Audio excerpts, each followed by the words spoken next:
Hello, everyone. My name is Kelly Sorensen. I'm the Executive Director at Ventana Wildlife Society, and welcome to the Condor Chat.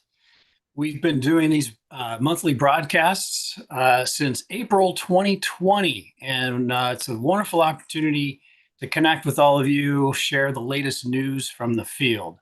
For those new to the Condor Chat and Ventana Wildlife Society, our focus is restoring the California condor back to the wild and reintroducing captive bred condors from our partners in zoos such as San Diego Zoo and Los Angeles Zoo and the World Center for Birds of Prey and Boise, Idaho, to rebuild this population. And we've been doing it for 30 years. We've made some tremendous progress. And it's just so fun to share with all of you the latest on what's going on. Um, we're broadcasting here live through Zoom as well as through our YouTube channel. If you're not a current subscriber to our YouTube channel, please do so. It's really fun to see so many people from all over the country here. I noticed in the chat we have folks all over the country here. Tallahassee, Florida, frigid PA. I see Rockville, Maryland, where the highs are in the teens. Oh, so sorry about that. Yeah, I've got family in West Virginia, and they're dumped under a bunch of snow right now. Chapel Hill, North Carolina, Rochester, New York. Welcome, Parma, Ohio, and all up and down California, of course. So anyway, there's a few folks I want to thank as executive director. I'm also the in charge of fundraising, and actually I really enjoy the job because it's really fun to connect with people in this way and put your money to use. That's what we do. We're boots on the ground, closely working with condors and youth education in the local community, and just love doing the work that we do. And we can't do it without you. And I just want to thank, first off, Jean Brienne Weiss, just a tremendous 5-year pledge for condor support of $250,000. That kind of 5-year time frame is just extraordinary, and I cannot thank you enough. It helps us with planning and so much. So thank you. The Doris Day and Terry Meltzer Foundation just gave a wonderful gift of $125,000. Just such an important supporter. And the Monterey County Gives campaign just ended, and so many of you contributed toward that, and I thank you. So it's a great way for individuals to participate in our annual campaign of fundraising. And this year we raised the most. We raised $152,668. Thank you so much. And then most recently, just on Sunday, Folktale Winery and Vineyards hosted a event that Antonio Balistreri did for the group. He's a master falconer, and he brought several of his birds of prey, and he's just a wonderful educator. I don't know if you've ever seen his show. Some of you local might have seen his show, but they put that on for us at Folktale Winery and Vineyards just last Sunday, and so I want to thank them too. So with that, I'll turn it over to Joe Burnett, the Condor Program Manager, and he can introduce the rest of the team. And thank you so much for coming. Be sure to join us next month too. Thank you, Kelly. Thank you, everyone, for joining on this, well, at least out in California. It's a pretty beautiful day. Definitely hear about the weather back east, so hang in there. We have a pretty full agenda, lot to update you on. We're gonna kind of go over, kind of describe January in pictures. It's always good. And give you a population update. Mike is gonna give us a non-lead update. We're going to talk about the San Simeon 2025 rookie class. We have Liz here to give us an update on the rookies. We're going to go over the movements. Darren's going to help me go over the movements, and we're going to go over the nesting. And then we're going to look at the 2026 nesting preview, and we have a poll. So stick around for the poll. And then, of course, we'll have questions at the end. And just want to put it out there, next Condor Chat is February 26, 2026, same time, 4 p.m. Pacific Standard Time. All right. Uh, yeah, again, it takes a village, as they say. I get to work with some amazing folks. And I'm Joe Burnett, the Condor Program Manager. Mike Stake is here with us today, non-lead outreach and biologist, senior biologist. And we have our Condor biologist, Darren is here today. Karen, Danae are not. Hopefully they'll be here at the next update, but they've been working really hard. And our Condor interns, Elizabeth Liebert is here, Liz, and Valerie just finished her internship, has moved on to bigger and better things. And we have our GIS specialist, Evan, who provided a map for us today. We have our CSUMV student researcher, Caitlin Tunick. And of course, we have Tim Huntington, our volunteer and database designer, and Amy Wells, our vet advisor. And of course, all of our stellar team of tracking volunteers. Can't say enough about them. Um, Sadly, Valerie and Liz are moving on. Valerie already moved on, and this is Liz's last week. I dug up some photos, Liz, of you two in action. But yeah, it's always tough. It seems to go so quick. I feel like you just got here, and it's just we hope that you gathered a lot from it, from your time here, and we'll carry that forward in all your professional pursuits and hopefully stay with conservation and biology. And yeah, we just can't thank you enough. And Darren, feel free to jump in. Liz, we're gonna put you on the spot. And how are you feeling? Maybe tell folks what's next. Yeah. Well, unfortunately, or perhaps fortunately, the conservation field is not going to get rid of me. I'm going to stick with it for a while yet. Um, Woohoo! my next job is actually in Minnesota. I'm from Wisconsin, so it's closer to home. And I'm going to be working with greater prairie chickens on one of their long-term reproductive surveys for the population, and I am very excited for it. Awesome. Yeah, that's awesome work. Congrats. Somebody in the chat asked what my favorite memory is, and I've got to say my favorite memory for working with these birds has probably got to be the rookie releases. And I mean, that's more of like a collective memory. Like the day of was really fun. It was amazing to watch like 1290 go out and like get into fights with older birds when, in the flight pen, he was a lot more laid back. And then just watching the birds adjust to life outside of the flight pen, watching them, continue to keep the relationships with each other, but also to form relationships with other birds. Again, especially 1290 has been doing really well forming like social bonds with the other older birds, and it's been wonderful to see.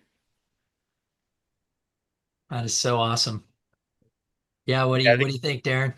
yeah, I was just gonna say, I think, it's great hearing that because, I started out with Ventana as an intern too, and that was also sort of the core memory, core takeaway for me. Like the core experience of it all was just, you care for these birds for so long and so intensively in the flight pen, and you just don't know how things are going to go when you release them. So when you do release them out into the wild, and you really see how they thrive. It's such a special thing, and like you did that, like you contributed to that. Like you played a big role in that, and so yeah, I mean that goes. I mean, thank you for everything, both you and Valerie for all of your time here, but also for that, like you led these birds to where they are now, and so yeah, that means a lot, and yeah, that sticks with you forever. Yeah, it's been wonderful. It's been so fun, and I am genuinely so thankful to be here and to have been a part of this team. Yeah, and Yeah, we're it's we're something. grateful to have you here. Yeah. Yeah, very grateful, and it is something a memory you'll cherish for a long time, and it'd be funny when you're hanging out with people and tell them what you did. They'll be like, "What? No way, you did that." So it'd be a great and yeah, just carry that momentum, and the prairie chicken sounds really, really exciting. Yeah, please send updates on the prairie chickens. I'd love to hear Yeah, about Well, that. hopefully I'll get to see some of the prairie chicken leks, so I'll have to Yeah, send you pictures of those. very yeah, cool. awesome. All right, next slide here. January in pictures, had to kick it off with one of Tim Huntington's awesome coastal shots. I think this captures the mood of winter to me, for me at least, because it can be pretty it can get, the storms blow in and out, and they really change literally the face of Big Sur at times. And you have stuff like this happen in between storms. You have large trees that launch off hillsides and block our access to the condor site, to the sanctuary. And it never lacks any adventure in the winter. And it keeps us on our toes. But at the same time, it just makes you just to continue to respect what Big Sur is. It's just makes you feel really small at times, very humble place to work. Very beautiful, but very humbling. Pretty amazing shot. This isn't a condor. Anybody guess? Peregrine falcon. Pretty awesome photo. They actually interact with condors quite a bit, and I believe Tim took these over at Pinnacles.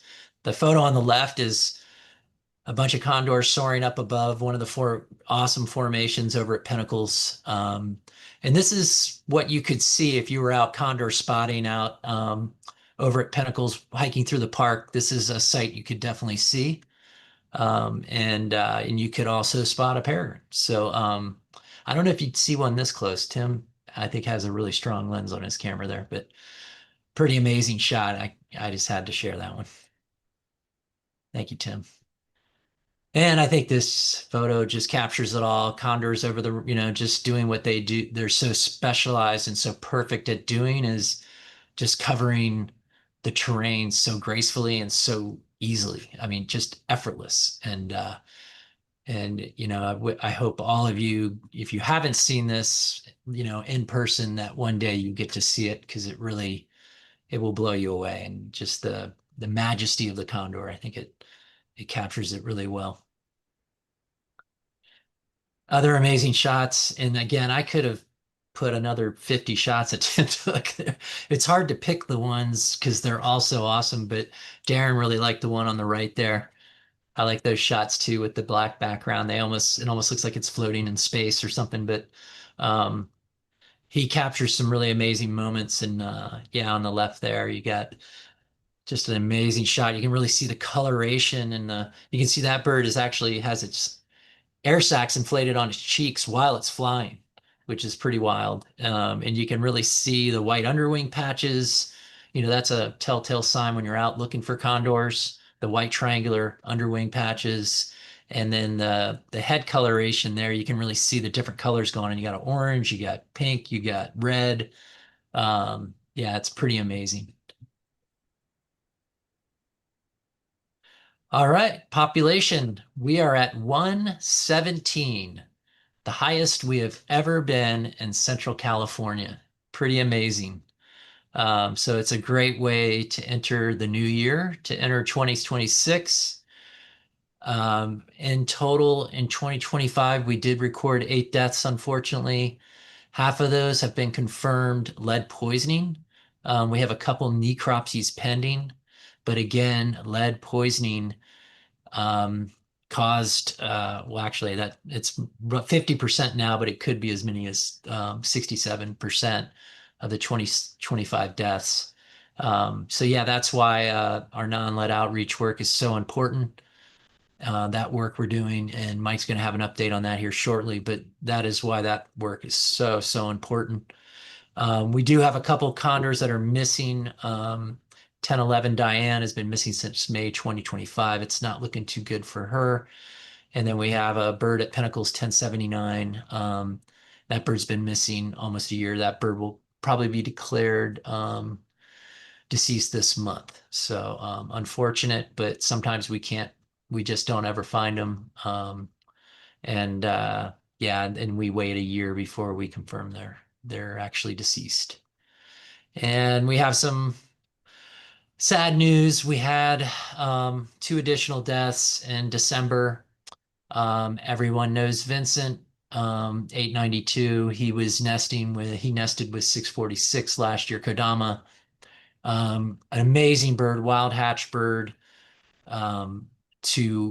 This bird was really unique in that it was the first bird hatched from 2 wild hatched birds. So it was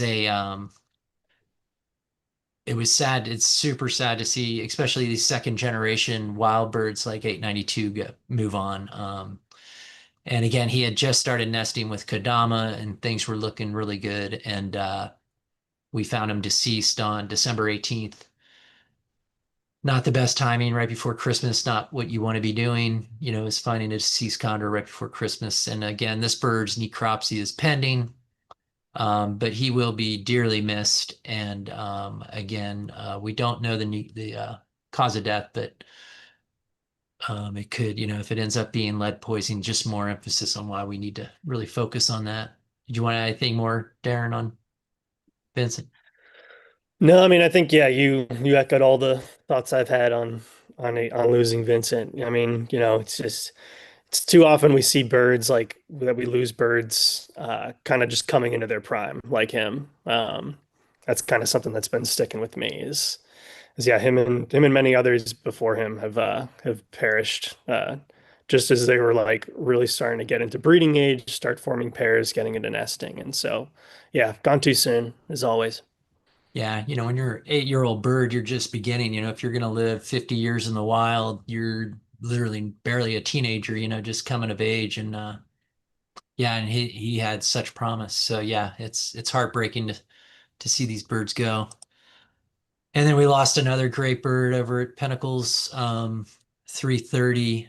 He was 21-year-old male. That's even harder to lose. And I would say, Darren, when you rank him as truly the most aloof wild bird in the flock in Central California, I mean, it was rare just to see him, and he was very aloof, just very mysterious. And like I like the nickname the white whale, Mhm. because yeah, when you saw him, it was always special because he was just very, very would fed on his own for the most part and would nest in really remote spots. Yeah, and just yeah, really heartbreaking to see this guy go. Yeah. Yeah, definitely the most aloof. I think, seeing him was kind of like a milestone for us as biologists because that's how rarely he was spotted or even detected. I think Danae has the legend to her name too of trapping this bird after years of him going untrapped. That's right. Because he had been stealth at one point he had been stealth for years on end. I can't remember how long it was, but it was a very long time. And so we describe birds as stealth when they don't have any functioning transmitters, so no functioning GPS, no functioning radio transmitters. There's no way for us to track them otherwise, other than just visually spotting them. And so yeah, he went years without any sort of transmitter functioning on him. And yeah, Danae trapped him at Pinnacles and got some functioning transmitters on him after a long time. But yeah, even then, I mean, we could follow him through GPS regularly, but we'd rarely see him get visuals or even and picking up his signal was semi-regular, but still pretty uncommon. The first time I saw this bird was only last spring, and I was in my let me see, that was still in my 6th year of working here. So in 6 years of working here, I hadn't seen him until that point. So yeah, he's a legend. Yeah, gonna miss him. Yeah, he Miss him and really, the legends. yeah, for sure, legend. And he really epitomized kind of what we see wild, birds being like down the road, once they're self-sustaining, that truly wild. So he had that truly wild spirit. That's kind of what we're striving for in this flock and this populations for birds to be more like him. Mhm. So yeah, again, another heartbreaker, but yeah, he lives on. He passes on a lot of knowledge to the younger birds, and he was a leader while he was here. Same with Vincent. They definitely pass on the torch. So nothing's not all is lost. They definitely carry on. The birds will carry on kind of their legacies. So there's food for thought there. All right, our non-lead update, Mike. Exciting year. Yes, exciting year. And thank you, Joe, for putting this slide together. I haven't actually read this information and I don't need for you to actually read this information. I just the bottom line is we gave away a lot of ammunition, 1,920 boxes. That was really like a 25% increase over last year. So we really are getting out more and more ammunition, 18,535 boxes total since we began the program. And I think what we've done here is we have actually created, or let me say, contributed to a non-lead culture here among Central California hunters and ranchers. They are making the switch. Where we see that we need to do more work is really not so much with the hunters that are shooting a couple of rounds a year at their deer or elk, but those rural landowners who are shooting hundreds and thousands of rounds a month at ground squirrels and other small non-game mammals on their property.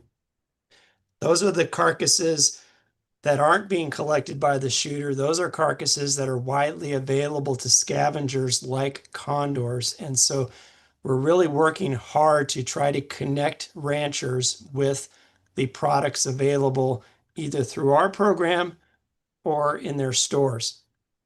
Just today, I met with a rancher in southern Monterey County who has a condor recently feeding on his property. And we know this based on GIS. And so we're able to track these locations and track these priorities for non-lead outreach. And he was happy to receive today a few boxes of ammunition, including some 22. And he says, yes, I'm a ground squirrel shooter, but having trouble finding non-lead 22. So really working with individuals, working with the stores, and even working with manufacturers to try to increase access to the products that are difficult to find. And just recently, we worked with a local store in Atascadero, California. That's in San Luis Obispo County. We have a few people joining us today from San Luis Obispo. Welcome. We worked with that store for a 17s on the 17th event. What's that? Well, on the 17th of December, we provided Uncle Ed's Outfitters in Atascadero with 17 HMR ammunition. This is a very high quality alternative to 22 long rifle, and we're promoting it. And we wanted the store to take this ammunition and provide 2 free boxes for each customer on the 17th of December, along with a store purchase. So if you go into the store and make a purchase, you get 2 free boxes of 17 HMR. It was so popular, so well received both by the store and the customers that the store wanted to continue doing it. And so what do you think happened on January the 17th? The second 17s on the 17th. And so for a little while now, the hunters are feeling like, well, California is a good place to live. And they really enjoy this promotion. We want to increase our effort with the local stores to make non-lead ammunition available to hunters and ranchers. So we see scaling up our non-lead program, give away more boxes of ammunition, but also make sure we give it to the people who will impact the condors greatest. And as Joe, you showed, we have a lot of work to do. I don't want to see our iconic birds like 330 pass away after all these years of life. Had so many more years to go. Let's put a stop to this. Let's build on this momentum. And to do that, Joe, thank you so much, Joe and Kelly, for really making sure we have more effort on this non-lead outreach. So this year, Darren and Kara and Danae are going to be spending more time on non-lead outreach. And so that's really, they're already doing a lot of work, but really shifting some of that effort to our number one threat is going to bring us steps further in this fight. And I know where we've been back in the 1980s. We've made so much progress. Sometimes it doesn't feel like it. Sometimes we have to just realize, wow, we've done a lot, but we have more to do here to reach our goal of self-sustainability. Joe? You're here, Mike. Thank you. That was awesome. Yeah, I was looking at that number, the 172 new folks participating in the program in 2025. That's pretty awesome. It's been like that just about every year, and I think we're really on a great pace already so far here in January to really continue that. I know 18,000 boxes, 18,535 to 3,000 individuals. That's crazy impressive. But yeah, you're right. We got to keep rolling. We got to keep going. Awesome. Thank you, Mike. All right, our rookie update with this amazing photo by Liz. When did you get this pic? It was at sunset. It's 1290 who's flying, and actually, I'm pretty sure it's 1300 and 1302 that are Huckleberry, and then Bernie and Molly that are the two birds that are in the tree. And actually, 1290 was trying to roost on top of the flight pen, and he is not allowed to do that. So I took this while hazing him off of the flight pen, and he went to a tree nearby. Tough love. You're giving them a little tough love. Well, it sounds like Huckleberry is your favorite bird. I mean, it's pretty clear, right?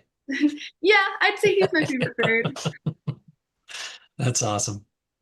But yeah, there's the list of the birds that just went out. We got, and oh, we also have an update on 1289 last Condor Chat.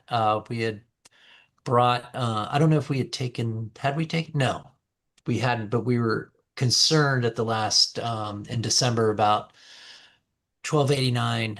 She was favoring her right wing, and then Valerie and Liz were successful in recapturing her, and we were able to take her up to the zoo. I believe Darren, you drove her up, and in early January, and fortunately, it was just a minor injury, and she just needed some recovery time.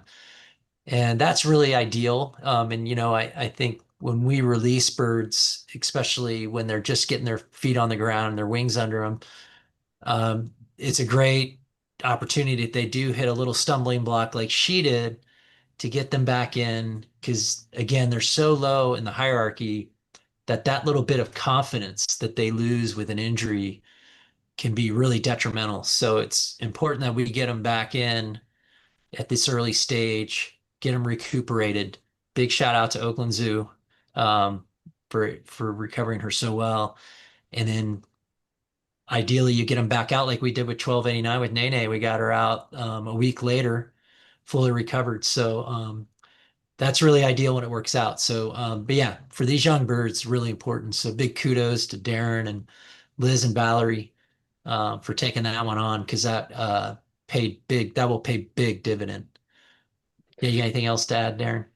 Yeah, I mean, just again, thanks to Liz and Valerie for noticing first, that something was going on because, we kind of could see that Nene was favoring her right wing, but really the big sort of giveaway, again, based on what Liz and Valerie like communicated to us and observed, was she wasn't flying.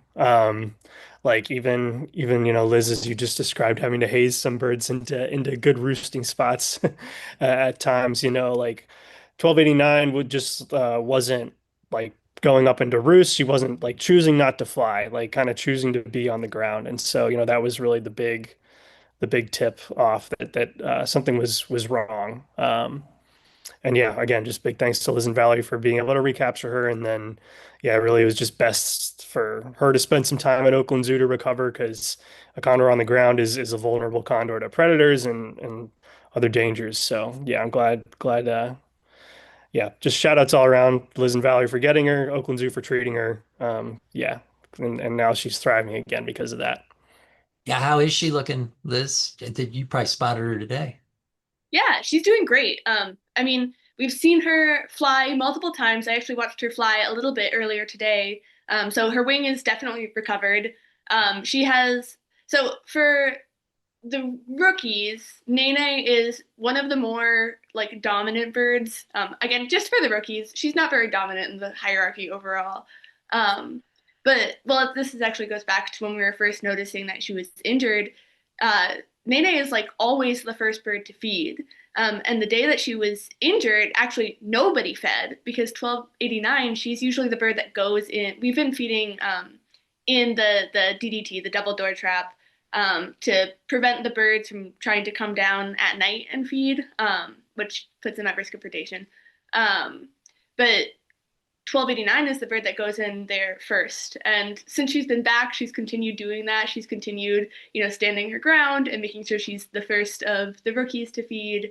And again, she's been getting into great roost spots. We've seen her at the tops of trees again, which is wonderful and means that she's flying. And it's been great to see how well she's recovered, and that she's really doing well. Yeah, she just needed a little boost, she needed a little spa time. Yeah. At Oakland Zoo. They treat them well up there.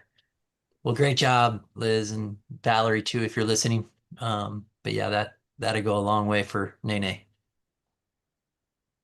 And then we got some other Ricky photos here that you provided us. Welcome to speak to them, or yeah. So 1307, Palila, and Kaloa, they've both been doing really well. We've mentioned in the previous chats that the 1300s spend a lot of time together, and that has stayed true. They've been the 1300s especially are very social with each other. You see them in the same trees almost all the time, and you see them feeding together all the time, and it's wonderful to see how they've maintained their relationships with each other and how much they seem to like each other. Oh, there's Huckleberry. There he is. Yeah. And then, we've mentioned previously with Huckleberry, he is still the only bird that has left the slope, or like the area around the speed slope. He has not gone on another adventure since his previous two. So the furthest he's gone away is about 5 miles still. But he's doing well. Again, he's the one that socializes the most with other birds. So we've seen him socializing with 1232 and 1124. 1124 is a very social bird, so that's not surprising. Yeah, and then Molly has also been doing well. I was actually up at the looking at the birds earlier today, and Molly had decided to take a nap. So she had her head tucked under her wing, and she was sleeping like the whole time I was watching her, which was very cute. Yeah. So, well, it was a nice warm day. They probably were taking advantage of it. Oh, and we got some other birds around. Like you said, today sounded like a pretty active day too. Yeah. So today, I have for sure seen 25 different birds. I'm pretty sure there's actually 27 birds that have visited the site, but 2 of the birds only have 1 wing tag, and I couldn't see the wing tags. So I think it was them based off of their radio signals, and also that they visit the site a lot. But yeah, 566 Mike's bird, he was here today. So was 904. Actually, 1226 Pongo is also here. 1232 is here. 1124 spends a lot of time here, so 1124 was here.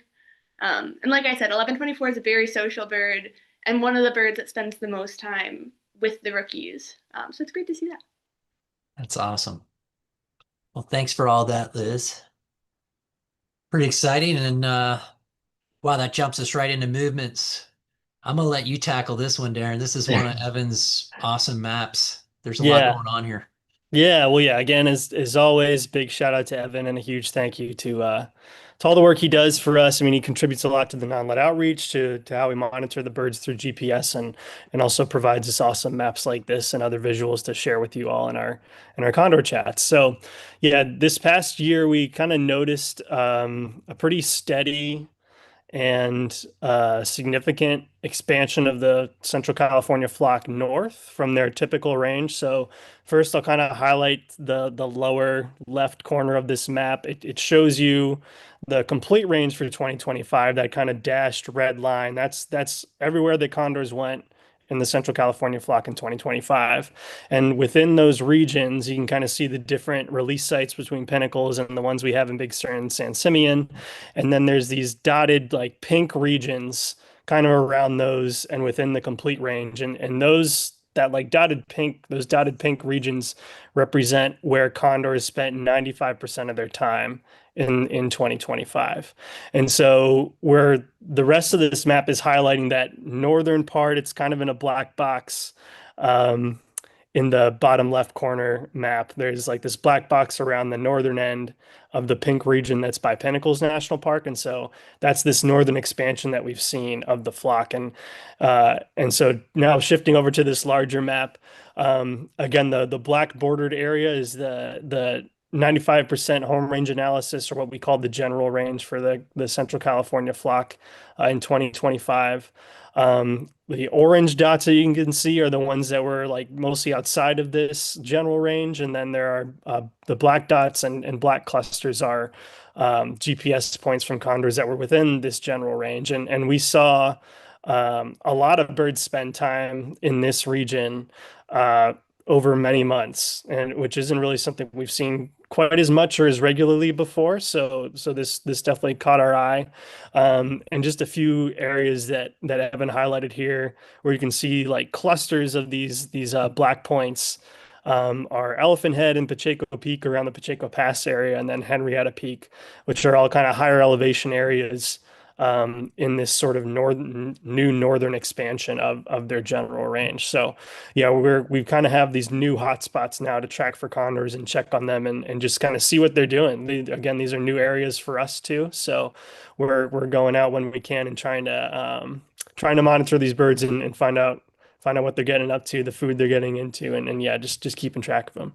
Yeah, and for folks familiar with Central California, they'll be really, Anderson Lake, above Morgan Hill. You guys can see San Luis Reservoir over off 152 near I-5. I mean, all these areas, and you can see Henrico State Park. Those are really known areas for folks that are in Central California. So just to give you an idea of the expansion is going that way, and they've actually gone way north of there. Our northernmost movements up to Mount Diablo, which was really exciting, north of Livermore.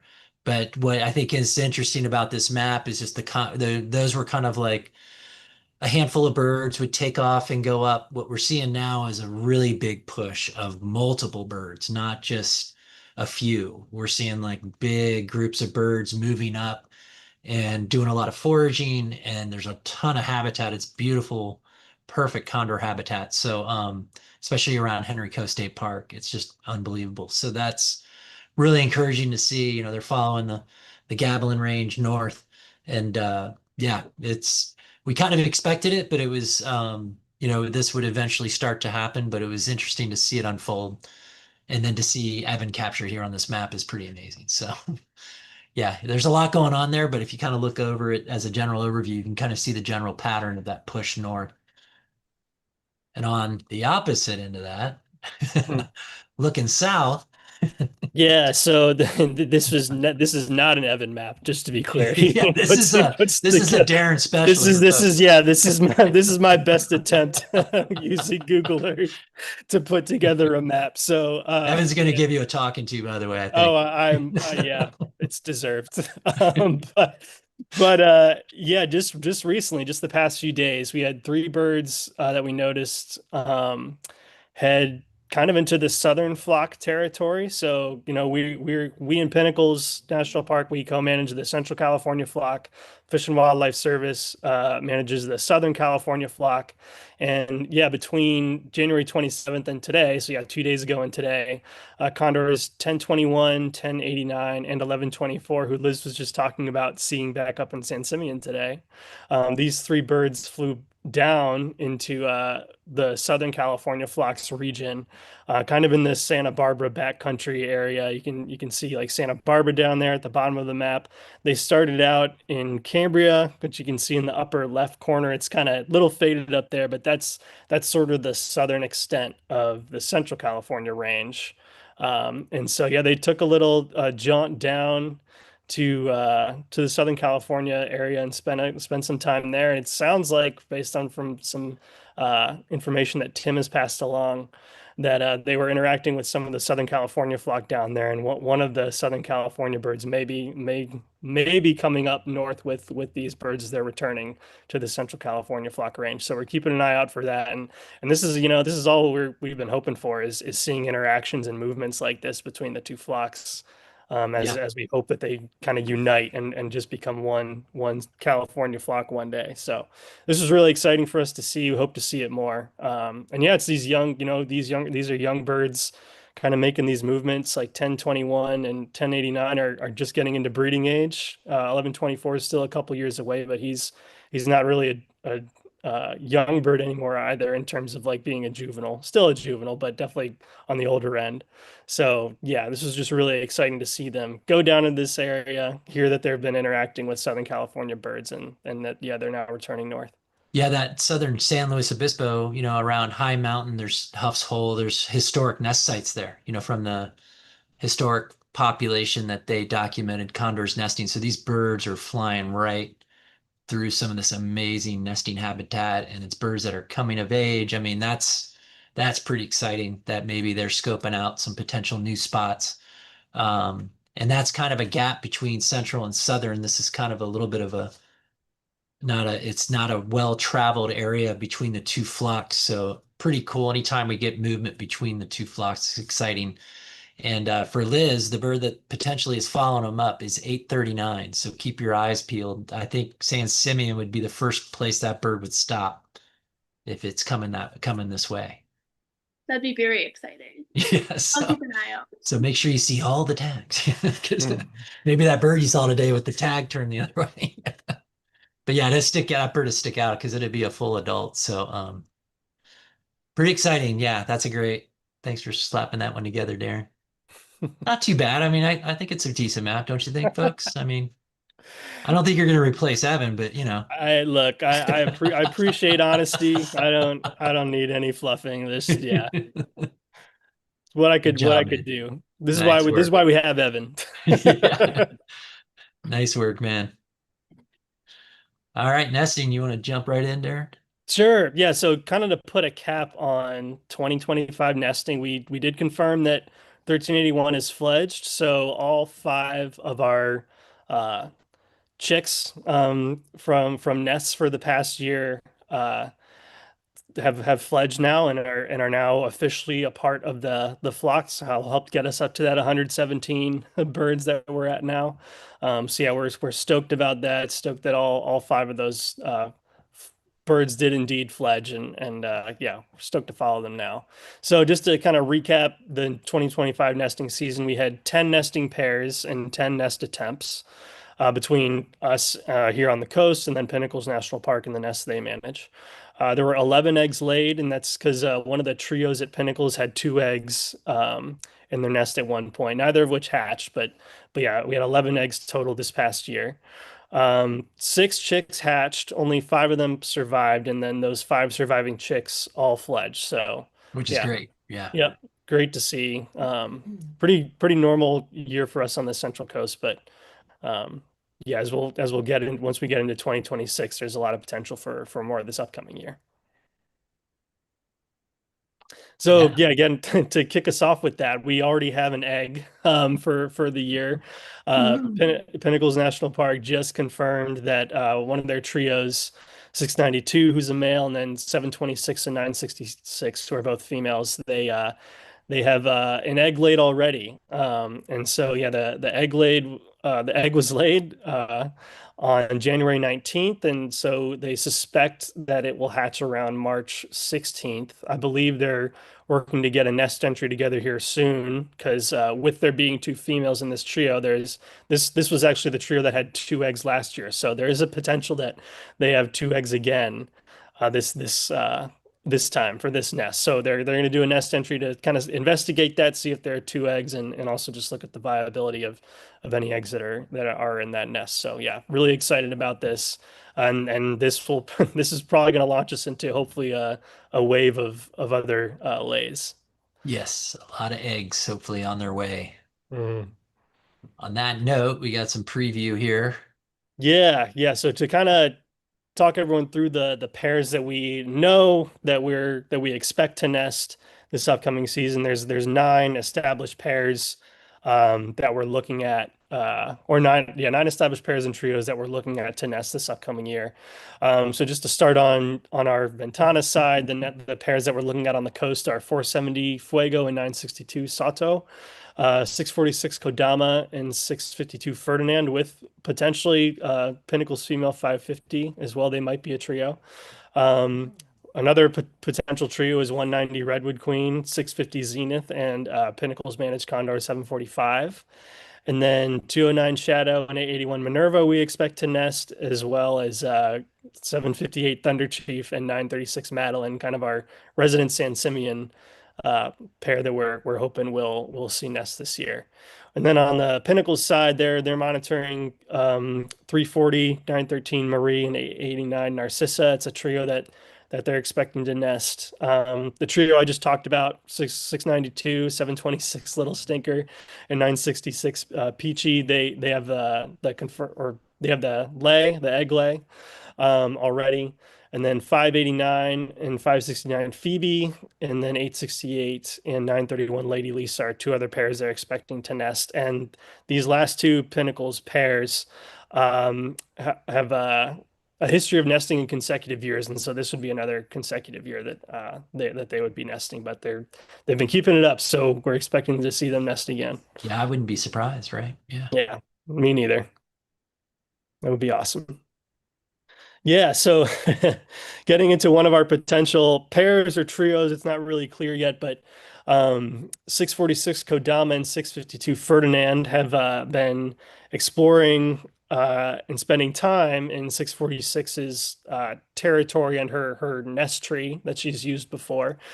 We have a live streaming camera on that nest, and we have seen them both visit. And so we haven't seen any no evidence that a bird has laid an egg yet. No evidence that 646 has laid an egg yet. But yeah, Joe's got some cool footage of them in the nest. Yeah, this is from 125, so not too long ago. And they look like they've been nesting together for years. I mean, it's amazing. You know, it was unfortunate to see Vincent leave us, but 652 and 646 look like they're old pals.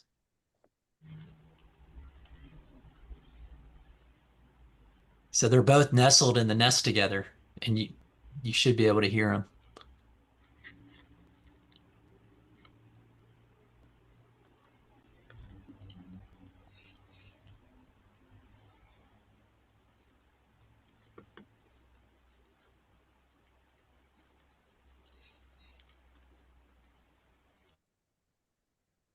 Yeah, just a short video there. Let me hit stop share. Come back to But it. Sorry, yeah, go ahead. with this pair, I mentioned before when we were going over the established pairs that 550 Pinnacle's managed female 550 might be a part of this group. They might be a nesting trio. We're still not sure yet. 652 and 550 were an established pair. They've nested before and successfully fledged chicks. And now 646 is in the mix. And so I think they're still working out those dynamics from what we've seen. But yeah, we are confident there will be a nest from those birds this year. Yeah, and so the Nest Cam is streaming live, so stay tuned. They pop in periodically. We never know when they're going to come in, and this is the earliest we've had a Nest Cam in a nest, so we don't know how long. You know, we've observed it at other nests, but never this close in terms of how often they come in right before they lay.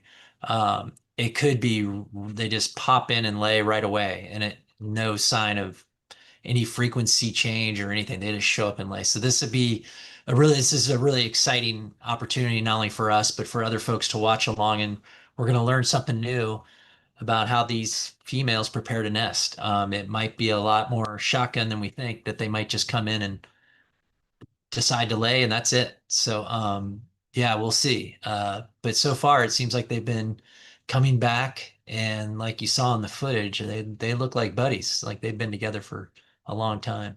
And how 550 will spin into this, that's another wild card. Yeah, so we'll see what happens.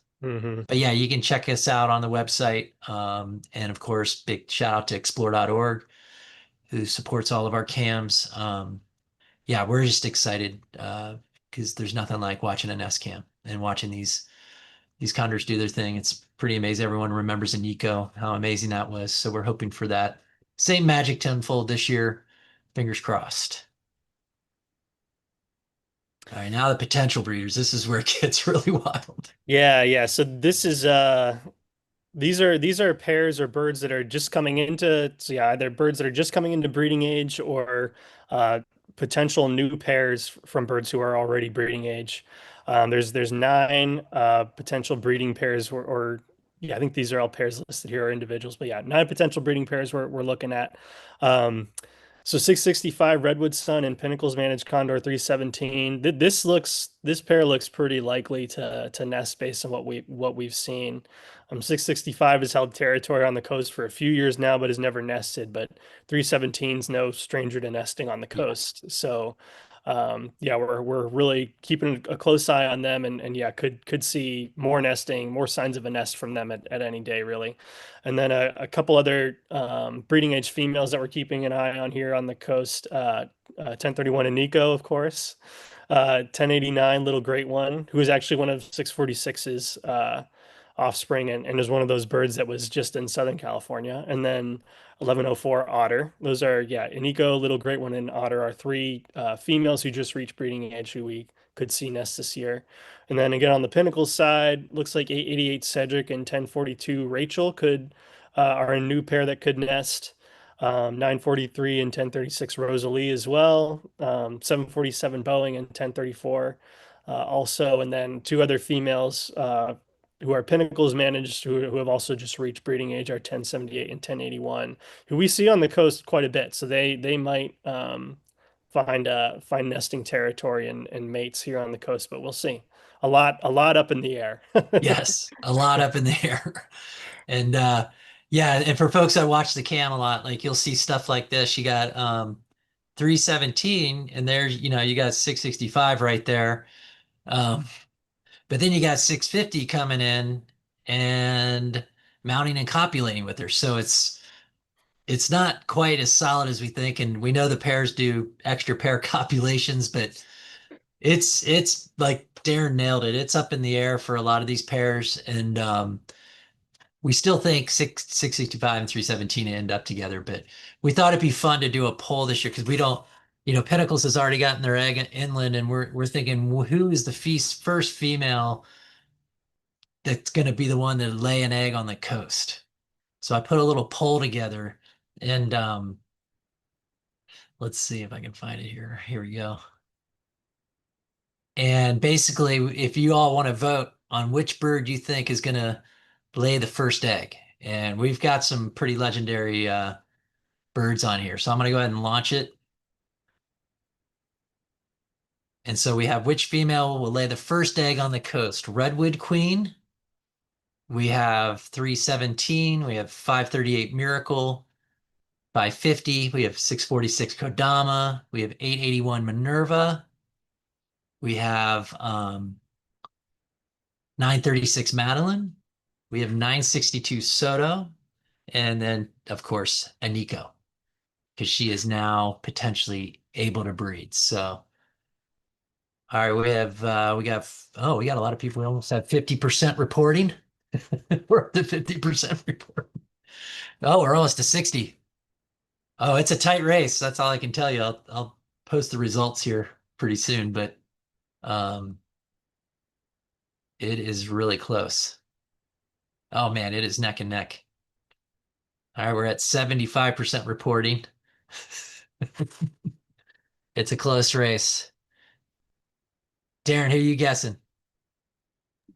Yeah, I mean, I can't vote and don't no one vote based on what I'm about to say. But I think, 190 is just, has such a history nesting on the coast. I mean, this is just kind of like routine for her. So I wouldn't be surprised for her to be one that just goes in and lays an egg, kind of a little under the radar given all the other kind of things that are up in the air. But yeah, I'll go I'm with pleased on her. 317. That's Yeah. my wild pick. That's my wild card pick. Mhm. Mike, who you got? I'm just beside myself with suspense that I have no idea. I just want you to show me. Kelly, you got any guesses? I'm Lou? with Mike, man. Come on, let's see it. All right, we're at 82%. It's slowing down. I think we're good. It's got to be Miracle. There you go. That would be appropriate, right? Okay, end poll, share results. Can everyone see it? Ah, yeah. Close. One Well, I mean, night, Redwood Queen takes it. these are like the two most famous females in the Central California flock, right? I mean, other than Aniko, perhaps. Yep. But Yeah. Aniko, she's Hard to always bet against. It is hard to bet against Redwood Queen. She's the matriarch, man, you know? that's awesome. All right. So that gets us to, again, don't forget it to, if you get a chance to donate to support the work we're doing on the ground and with the non-lead outreach. You go to our website, donate there. All of it helps immensely. And obviously, with the cuts to federal funding this year, we're looking for extra help. So all of it is greatly appreciated. Anything else you want to add, Kelly? No, that's great. And that gets us to questions. How we looking, Yes, Mike? yes, Joe, thank you. Can we go back to 330? Do we have a cause of death for 330 or is Not that yet. oh, That bird necropsy is pending for both birds. okay? And also a question, what is our oldest bird in the flock? It is 168, Beak Boy. Okay, more specifically, how old is that He bird? is going to be 29 this year, which Wow. is crazy to even have those words come out of my mouth. It's awesome. 29 years old. Okay, so Bob in State Line, Nevada asks, what is the lifespan of a condor? 29 years old sounds pretty old for a bird. Nope, that's about halfway there. He's midlife. We estimate in the wild they live at least 50, 60 years. So 168, and we know in captivity condors breed up into their 40s and 50s. So you know, he's cruising. He's about midway there. All right. All right. Elizabeth, on your way out, can you take a few questions here? Yeah. All right, let's start you off with now you've watched these pre-release birds and releases, and so at what age do birds, condors, learn to fly? How long does it take for them to learn how to fly? Yeah. So I feel like it's a little bit different for the wild fledged and the captive fledged birds. The birds that we have that come from captivity, they are fledged, which means they have like left their nest, and they do like know how to fly. So when they're in the flight pen, you can see them making short flights. The big thing is that they haven't done any longer flights, meaning they haven't built up like the really big flight muscles that the like wild fledged birds build up by their age. So you do see like this adjustment over the first couple of months of them being released, where they build up those muscles and they are able to start taking longer and bigger flights. And I mean that change can happen really quickly. We saw I'm going to talk about 1290 Huckleberry because he's the best example. But like we were watching him start to take extended flights, so flying for, 5 minutes at a time within the first week of him being released. And then, within the first month of him being released, he went off and he made like a 3 mile flight. So like you can see that they build up these muscles pretty quickly when they're using them really regularly. And then, I mean, Joe and Darren can talk more about the wild fledged birds, but the wild fledged birds, they typically fledge kind of around 6 months, right? Okay, So they learn how to fly after that. yeah, that sounds good. I'm not going to let you pass it off to Joe or Darren. No, that was such a good answer. I'm going to give you another one. What are the predators of condors? And then I might just add from myself, have you seen any potential predators kind of lurking around in the site that you watch? Yeah, so the question about what are condor predators is again kind of complicated. The answer is there isn't like a predator that specializes in eating condors, but there are predators that will opportunistically eat condors. We mentioned previously that especially when they're on the ground, they're at a really high risk, and that can include black bears, bobcats, mountain lions, and coyotes are the ones that are of big concern. Um, the area that we are in does have black bears and mountain lions and bobcats. Um, I have not seen a mountain lion in my time here. I have seen a black bear in the area, kind of, but it was a couple of miles away from where the condors spend their time. And then we have actually seen bobcats in the area, but that's why it is so important or why it was so important for me and Valerie the first couple of weeks after release to make sure that our condors were getting off the ground. And that's why it was so concerning when 1289 Nene was not getting off the ground, and why me and Valerie really had to be careful and make sure that she was in a roost spot where she wasn't susceptible to predation. I think with our last releases, we got a little bit of an influx of female birds back into our population. The question from the viewer is, how do you tell males from females in condors? So condors are not sexually dimorphic, meaning they are not like you can't tell them apart visually, whether they're male or female. The way that we know our condors are male or female are through blood tests. So all condors will get blood tests. The captive bred condors obviously get them like pretty quickly when they're very young.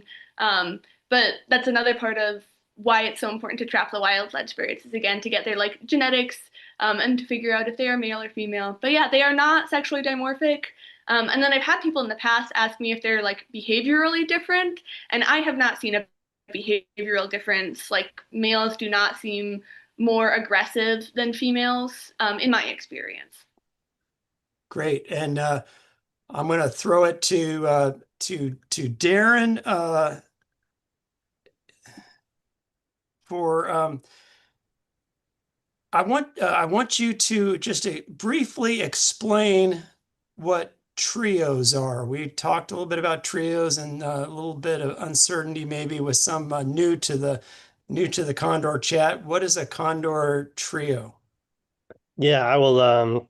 Man, yeah, I wish Danae was here because she always gives the best explanation and has studied this pretty heavily. But I'll try to do her justice. But yeah, trios are. It's basically like still. It's a nesting unit of birds, but just involves three birds rather than two that we would see in a pair. So trios can be like one male and two females, or two males and one female. But it's basically just a new like a group that condors will form to nest together and then raise a chick together, just consisting of three birds instead of two. And Liz, back to you. Are there any size differences between males and females? Males bigger than females, females bigger than males, or is it just more of an individual thing regardless of gender? Yeah, it's mostly individual. I have not seen a difference in the gender of the birds, and I don't think there is like a statistical difference in the size. I have sort of noticed that the rookies do look a little bit smaller than a lot of the older birds. So I wonder if they'll like grow up a little bit more, if they'll just be small birds for the rest of their lives. But Get some muscle on those bones. mhm, they're working on it, kind of. Joe, your favorite topic from Marcel and Cambria. What Marcel. about eggshell thinning? This has been an issue for condors on the Central Coast. Is eggshell thinning still an issue with condors? Haven't heard much about it lately. Yeah, that's a great question. What our data is showing is in terms of nest success is that the pairs, even on the coast, are being more successful. We aren't going into nests like we did initially to examine eggshell, to look at actual collect eggs and look at eggshells. But fortunately, the last 15 years, nest success has been great. So there's really no more need to go in and manipulate as long as the birds are being successful. but there is still a risk. As long as they're foraging on marine mammals, in particular California sea lion carcasses, they carry a heavy burden of DDE, which is metabolized DDT, that is passed on to the condors that feed on these carcasses. And if it bioaccumulates at a level in the condors, it can still cause at times severe eggshell thinning. But fortunately, we have not seen that. And we think it's in a large part due because of the expansion of the flock. In the early years of releases, the birds were really concentrated on the coast. That's where we started releasing condors, was right in Big Sur. And when we added on pinnacles, we added on San Simeon, and the birds started branching out to Southern California. And now we're seeing them move north. Their foraging isn't so condensed. Their natural foraging. Those early years, it was heavily on the coast. And we think that more balanced, quote, quote, balanced diet of not, primarily marine mammals will offset a lot of those issues that we saw early on. That's at least the going theory, but the data is showing that our nest success is on par with that in Southern California. And, that's why we're really directing all of our energy to lead poisoning, because that's such a much bigger issue, because that actually kills the birds. So, in terms of our focus, we can move on and definitely put all of our chips on the lead poisoning right now. Lead poisoning is the fight. One last question that I'll throw to Kelly Sorensen. We saw a picture of a peregrine falcon. They are quite migratory, and I think you've had some experience in your early field work with peregrine falcons. What about condors? Do condors migrate? Are they pretty much, well, we've seen some maps, but is that really migration, or are they pretty much residents? Yes, a great question. And no, they do not migrate. They are quite familiar with their entire range. They cover huge distances on any given day, but they do not technically migrate. So not like the peregrine, not like the bald eagle. Very, very different movement patterns throughout the year. Thank you, Kelly. Joe, thank you for a great chat. Why don't you take us out with your last announcements? Yeah, well, the last announcement is the next Condor Chat. Please come join us for updates on nesting. Please stay tuned to the nest cam, and we'll post on social media the minute we see that pair nesting on the cam to let everybody know to tune in. And yeah, we'll see who lays first. It looks like everybody's going for Redwood Queen, and looks like Kadama in a close second. So we'll see what happens. Pretty exciting time though. We're really excited to get our first egg. We know it's coming real soon, but thank you everybody for joining as usual. And we look forward to seeing you all next month. And on that, I will see you next time. Anybody else got anything to say? Yeah, thank you, Liz, for all of your fine work, and good luck, and carry on the good work with the prairie chickens. Yes. Yeah, I'm gonna Minnesota. Yeah, I'll echo that and just say Liz, I think signed off because she's about to go check on the rookies for making sure they're all in good roosts. She actually Truly dedicated. She actually has more work to do tonight. All right. Excellent. Great seeing everybody. See you next time. Thank you. Bye, everyone.